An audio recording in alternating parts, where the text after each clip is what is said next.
Seorang polisi tinggal di rumah mertua. Karena selamatkan istri bos besar jadi tubuh terluka.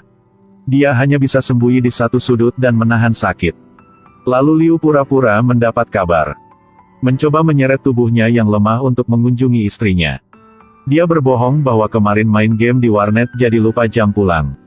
Fan King ambil kunci yang dia menemukan di tempat terjadian. Ada simbol khusus di kuncinya. Merah dan hijau intin adalah gudang dan departemen keamanan.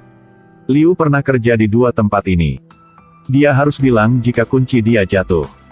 Fan King curiga bahwa diculik oleh suami dia. Minta dia untuk menjelaskan dengan jelas dalam 7 hari. Jika tidak akan kasih barang bukti ini ke polisi. Kau sedang curiga. Yang culik kamu adalah aku. Kemungkinan ini tidak dapat dikesampingkan. Liu jelas tidak bisa omong apa lagi. Setelah keluar, asisten tanya dia tahu dari mana dan bisa datang ke rumah sakit. Liu hanya menjawab dengan mata dia. Liu diam pulang ke rumah. Rendam di dalam batu penuh dengan air.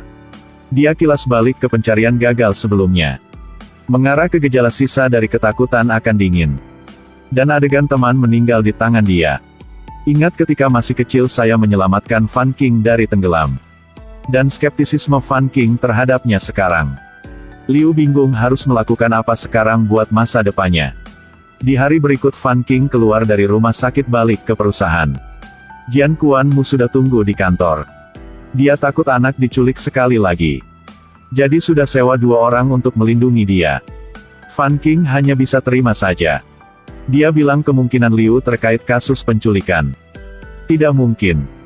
Fan King selalu bingung dengan kelakuan suaminya. Mungkin kau sudah lupa. Lupa apa? Apa yang aku harus ingat? Jian Kuan-mu mau omong yang sebenarnya. Tapi tiba-tiba diem. Jangan deh. Nanti ada kesempatan, Liu akan kasih tahu kamu. Dia masih memutuskan untuk Liu yang omong sama Fan King. Sore ini, asisten kasih dia lihat berita. Masalah dia diculik sudah rame di sosmed. Ada yang mengatakan, Fan King yang membuat soal itu karena ingin menutupi perusahaan dia sedang rugi. Kuan Dai-mu juga tahu soal Fan King sedang dijelekin oleh orang lain. Dia datang mencari Leita untuk minta bantuan. Leita berhasil mencari orang jahat itu. Langsung ke rumahnya. Dan ada perusahaan yang sering membuat gosip tentang hidup orang lain. Mereka langsung ke perusahaan itu untuk mencari bukti. Ingin tahu siapa di belakang semua ini. Bantu Fan King mengatasi badai opini publik. Fan King pegang kunci ini diam di dalam kantor. Berpikir saat dia diculik oleh penjahat. Dia curiga itu adalah Liu atau bukan. Sore itu Liu cerita soal ini sama neneknya. Nenek sangat percaya padanya. Tapi tidak setuju soal dia tidak cerita yang benar ke Fan King. Dan selain itu, tiap tahun dia kirim foto punya Fan King untuknya. Karena ingin mereka akan menikah. Hari ini dia ingin makan bersama mereka. Liu bawa nenek ke rumah, main bersama. Saat ini Liu melihat istri dia sudah pulang kerja. Muka sangat bahagia langsung lari ke pintu. Ya, sayangku sudah pulang. Kau pasti sangat capek, peluk dulu. Tidak menyangka hanya menerima peluit. Fan King lari ke dalam langsung manja sama neneknya.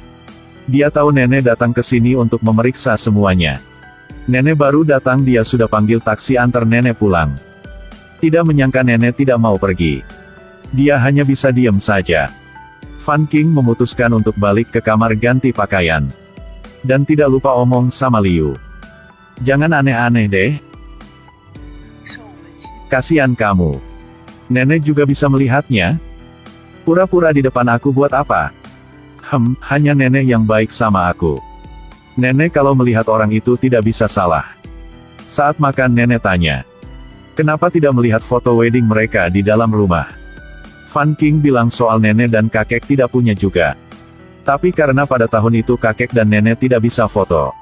Itu juga hal yang paling disesalkan dalam hidup nenek. Nenek kasih misi foto wedding untuk Liu. Dan misi ini harus diselesaikan. Berharap kamu bisa kerja sama. Istri langsung memelototinya.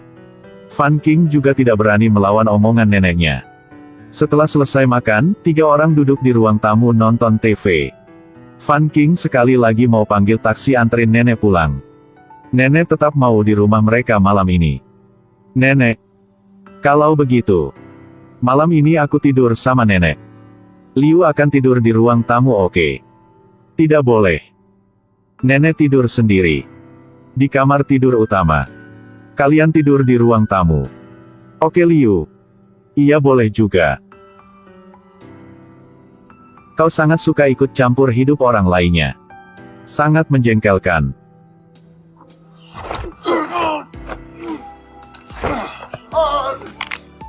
Mereka berdua sedang bercanda.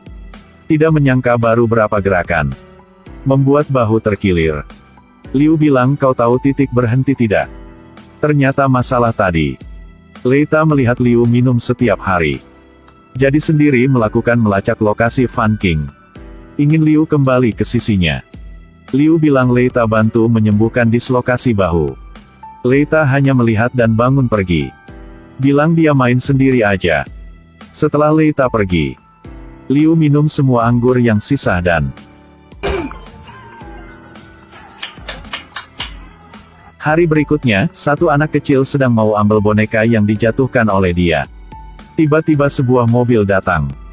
Sepertinya sopir minum anggur palsu. Melihat tidak injak rem. Gadis kecil itu terlihat ketakutan jadi hanya duduk diam saja. Ketika anak itu akan ditabrak sama mobil. Seseorang muncul seperti terbang dan peluk anak itu. Walaupun berhasil menghindari mobil gila itu. Tapi masih ditabrak oleh mobil dari belakangnya, sakit. Dan orang baik itu adalah Liu. Hanya dengan tubuh agen khusus punya Liu. Baru bisa sukses selamat orang di situasi yang sulit tadi. Orang tua anak ini dalam mata mereka hanya ada anaknya. Untungnya anak tidak terluka. Saat ini Peng Wu baru melihat yang selamat anak dia adalah Liu. Liu ingin dinolong bangun. Tapi Peng Wu tidak melakukan itu. Jelas tidak mau berterima kasih padanya. Banyak orang seperti ini tapi tidak ada yang perhatikan anak kecilnya. Peng Wu masih marah sama Liu soal misi gagal waktu itu. Liu ditabarak sama mobil berdarah di dalam. Dia sendiri mengobati luka di toilet. Setelah itu baru keluar ketemu sama Fan King. Dia pura-pura seperti tidak sakit apa. Fan King bilang Liu harus ke rumah sakit. Tapi Liu menolak. Melihat ada noda darah di lengan baju dia. Ingin menahannya. Tapi tidak bisa membuka mulut. Peng Wu saat pulang ke rumah. Walaupun dari luar tidak mau ada hubungan apa dengan Liu lagi. Tapi masih pegang ponsel mengingatkan masalah lalu. Pilih 5 orang yang terbaik di dalam tim. Berang-berang. Serigala. Tunjukkan kekuatanmu, jangan mengecewakanku. Baik bos. Ibu Dudu ingin undang orang yang selamatkan anaknya makan. Peng Wu bilang tidak usah. Dia tidak suka dengan cara terima kasih seperti itu. Di sisi lain Liu sedang sedih karena mencari orang yang mau jahat pada Fan King. Leita bercanda sama dia bahwa dia tidak menemukan penjahat itunya. Liu langsung pecahkan vas bunga kuno yang mahal punya Leita. Tidak mau menoleh dan langsung pergi. Tinggalkan Leita yang sedang marah. Ini baru namanya saudara baik. Malam itu satu keluarga Peng Wu makan di restoran. Dudu sedang bermain di rumah bola. Tiba-tiba ada seorang anak kasih HP ke Peng Wu. Dia menerima ponsel. Orang ini bilang mau mengancam Peng Wu. Peng Wu melihat di tangan anak sedang pegang bola ada lampu. Takut Dudu sedang dalam bahaya. Langsung gendong dia pergi. Malam itu periode 7 hari. Liu menunggu Fan King di luar rumah. Dia tahu Fan King sudah datang ke kantor polisi. Orang jahat sudah ditemukan. Liu jelas semua sudah baik lagi. Tidak menyangka Fan King ingin melihat jam tangan punya Liu. Waktu sudah habis. Kalau kau tidak mau jelasin apa, aku tetap akan cerai denganmu. Kau akan melakukan apa sekarang? Mencari tempat buat minum. Menunggu kabar baik dari kamu. Liu tetap tidak mau jelasin apa. Coba kita lihat mereka jadi cerai atau tidak.